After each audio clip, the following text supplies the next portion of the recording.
What up, Duval? It is game week, Monday before the Jaguars take on the Dolphins. We've got about 6 days left till the season opener. Jaguars at Miami. Talked about the game line, the Jaguars being road underdogs, 3-point dogs, basically a pick 'em on the road against the Miami Dolphins in week 1. But as we've got a little bit of time till this game, I wanted to get into my bold predictions, statistical predictions for the Jaguars here in 2024. I've got 5 big predictions here.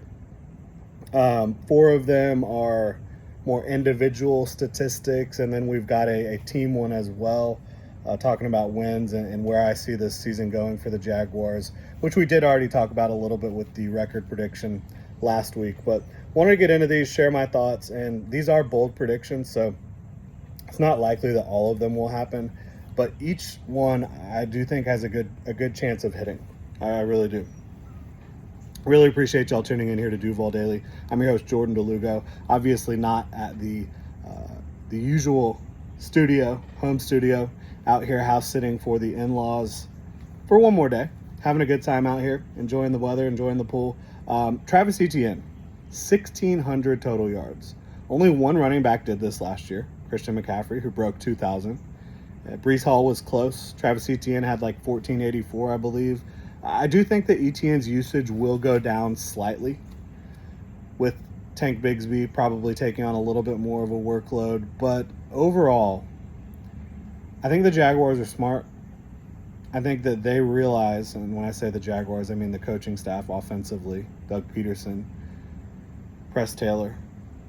Yes, I do believe Press Taylor is a smart coach. I think that they know that Travis Etienne, getting him the ball in space and creating rushing lanes for him is going to be one of the most effective ways to run this offense. And as much as they like Tank Bigsby, Travis Etienne, he is in year 4 now, obviously missed his rookie year. But they've got him under contract for 2024 and 2025, and I think they're going to want to get the most out of him that they possibly can, because he is a home run waiting to happen every time he touches the football. You saw that a little bit in the preseason here. You've seen it throughout training camp. You saw it the last couple of years when you actually give him a little bit of space to work with. Travis Etienne can be a fantastic home run threat. And so the last 2 years, he's gotten over 1,400 total yards. I think even with a little bit less total volume, he's still going to catch the ball a lot out of the backfield. He got like 58 catches out of the backfield last year. I think that number might even grow this year because of how much you've seen him catching passes so far in training camp and looking at the preseason as well. That one game where the starters went out there and played, Etienne was able to catch a pass. But I just look at the offensive line, the offensive structure. I think that the addition of Mitch Morse, Ezra Cleveland, I think that this run blocking unit, with the emphasis on being a better run blocking team this year and a better running team in general, is going to be a little bit more efficient. I think they're going to have a little bit higher success rate, and I think that they're going to be able to pick up some more chunk plays on the ground. I know Travis Etienne, he's known for being able to bust off these long runs. It wasn't happening as much last year, and I think a lot of that really had to do with the offensive line and the offensive structure. Injuries, obviously. I think that is going to improve with this group up front. I think Travis Etienne has improved his vision a little bit. That's something he's been working on throughout his career. And he is just so slippery, so fast. He's like shot out of a cannon. He's able to make people miss in space. I think he led the NFL or was second in missed tackles forced last year. So he just looks incredible. I think Travis Etienne is going to have a massive season, even if he has a little bit less usage than he did last year, which he had over 325 touches. I do expect that number, again, to go down just a little bit, but I still think the Jags are going to try to heavily lean on Travis Etienne here. Next prediction is about Trevor Lawrence, who I think is ready to really take the NFL by storm. And in my opinion, he already really has shown his mettle and his worth. After he got comfortable in the Doug Peterson offense in 2022, scorched earth. It was unbelievable watching him play football down the stretch that year. And then in 2023, he was playing really, really well before he got injured and before the offensive line and Christian Kirk and all these different things. Zay Jones not being able to play very well at all with trying to play through injury down the stretch last year. Before Lawrence got hurt in that Cincinnati game, before Christian Kirk went down, the Jaguars were playing for first place in the AFC. They were 99% chance to make the playoffs, and a lot of that had to do with how well Trevor Lawrence was playing. He's got to limit the fumbles a little bit, but the prediction here is 30 touchdown passes for Trevor Lawrence. I think he could have easily had 30 last year if you just look at some of the passes that were not caught in the end zone by some of these receivers that really should have been caught. He gives his guys a chance. I think with Brian Thomas Jr. and Gabe Davis, and obviously you still have Ingram and Kirk and even ETN, these guys can get the job done for you. But I think with these two big-bodied receivers that can go up and get the football, can be vertical threats, and more important than vertical threats, I think, for this offense specifically, is the fact that they can be red zone threats. Brian Thomas Jr. led college football in touchdown receptions last year. Gabe Davis has always been a big touchdown guy. So I think that they're going to be able to find the end zone more with this receiving core. Trevor Lawrence is going to have 30-plus touchdown passes this year. I feel pretty good about that one. I really do. It should have happened last year. It wasn't able to because of, again, receivers, injuries, receivers not being able to get the job done, getting their feet down or dropping the football. I know y'all have all seen it, that highlight reel or low light reel of these receivers not being able to make plays for Trevor Lawrence. Most of those receivers not on the team anymore. Two of them, two of the big culprits last year, even though Calvin Ridley was coming back from injury or suspension and injury.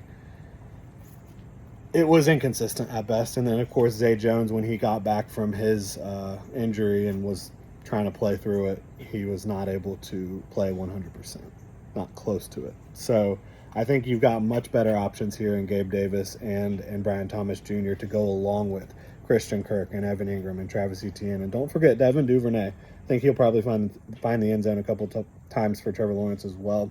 I have the big three on the defensive line getting 35 sacks, which, again, these are very bold predictions. Not all of them are going to hit, but Eric Armstead is a guy who consistently, when healthy, is able to eclipse 5. He's gotten 10 sacks in a season before. I think that there's going to be an emphasis on him generating pressure and getting into the backfield. I don't think the Jaguars are going to say, we really need you to hold up at the point of attack this year. They're going to be trying to use him to attack the backfield. And Josh Hines-Allen, he had 17 sacks last year. Trayvon Walker had 10 sacks last year. They combined for 27. I think they can combine for 30 this year. I really do. Whether that's Josh Allen taking a step forward in terms of the sack numbers, sack totals, getting closer to 20 or getting 20, or Trayvon Walker getting a few more this year, which I think is likely. So then you're talking about Eric Armstead probably needing like 5 or so sacks for this big three to get to 35 sacks, and I think that would be huge for the Jaguars. I think it will be huge for the Jags. I think they're going to get that job done.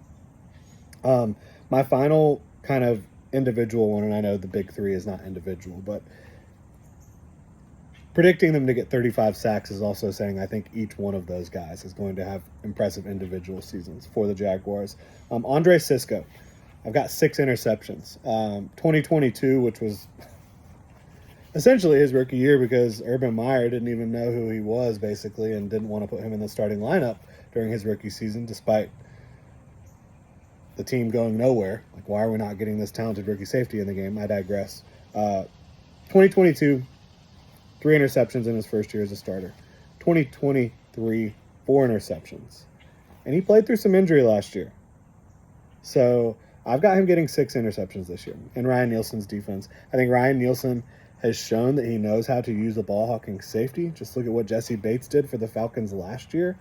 I don't know that Andre Sisco is as consistent as a Jesse Bates, as a all-around safety. But I think he's every bit as good, if not better, as a ball-hawking safety. And I think that Andre Sisco is going to be used to his fullest potential in this Ryan Nielsen defense. And it's a contract year. Jaguars decided not to pay him. I thought they should have paid him. They did not. I think he's going to have an amazing year for the Jacksonville Jaguars. And I think he's going to get a bag, whether it's in Jacksonville or elsewhere. I know safety market, not the hottest position in terms of how much they're getting paid. But if you've got I think he's 24 years old. You got a 24-year-old safety getting 6 interceptions. Yeah. Yeah, I think he's going to get paid. And I think he's going to be able to at least get 5 interceptions. But my prediction here is 6, which is pretty bold. And then the final prediction here today. I've got the Jacksonville Jaguars, as I told y'all this past week, I've got them winning 11 games, which if they reach their ultimate ceiling, could they win more than that? Yes. But I think that is the ceiling of the realistic outcomes, unless things just go unbelievably well and the Jaguars get really lucky on a lot of fronts. But I have them winning 11 games, coming in second place in the division, and beating the Texans in the divisional round if they play them. In the wild card round if they play them. More likely, I think they play the Bills for the second time in Buffalo this year and beat the Bills in Buffalo twice in 1 year. They've done it to the Steelers twice. The Bills, for whatever reason, really have struggled to match up with the Jaguars. I think Trevor Lawrence is going to be able to do a fantastic job against Sean McDermott's defense, which is a well-coached defense. But they are not the most complicated defense out there. And usually when teams are not super complex and they don't have like elite corners, Matt Milano is not going to be able to play for a long time, if at all, in 2024 with the pec injury, the torn pec. I think the Bills are a very good football team. I don't think they're specifically built to win in the playoffs. Maybe that changes this year, but I think with all the turnover on defense and even on offense to an extent as well. Like, I know Stephon Diggs wasn't the most productive guy down the stretch last year, but you still had to account for him as a defense. And defenses don't have that same level of threat down the field this year to worry about. Obviously, you did bring in Curtis Samuel. You brought in Keon Coleman. I like both of those guys. I like Khalil Shakir, Dalton Kincaid, James Cook out of the backfield. But I still just – I think the Jaguars are a better football team than the Bills, matchup-wise. Are the Bills a team that could beat some teams that the Jaguars probably wouldn't? Yeah, but I think when they match up specifically together, the Jaguars are better than the Bills. And I think the Jaguars, just looking at how I think things will play out, like I think the Chiefs will get the 1 seed. I think the Ravens will probably get the 2 seed. I think the Texans will probably be right up there. So I think the Jaguars, I'm predicting them to get the 5 seed at 11-6, right? I think the Bills will have the 4 seed. And so I have the Jaguars taking down the Bills in Buffalo, but then likely having to play you-know-who in the divisional round. And as much as I'm trying to have bold predictions here, I can't be that bold. Cannot be that bold as to pick the Jaguars over the Chiefs in the divisional round. But I do have the Jaguars making it to the divisional round once again. I think areas where they could improve going into 2025 would be, your second cornerback, your interior of your offensive line, and those are the big areas. But I think you could also look at, obviously, tackle is going to be a situation with Walker Little and Cam Robinson both being on expiring contracts. But overall, I just think that the Jaguars are a step away from being able to really compete for a Super Bowl title. And as long as Patrick Mahomes and the Kansas City Chiefs are in the AFC and they're at the height of their powers, it's going to be tough to predict them to go down in the playoffs. But those are my bold predictions. Again, Travis Etienne, 1,600 total yards. Trevor Lawrence, 30 touchdowns.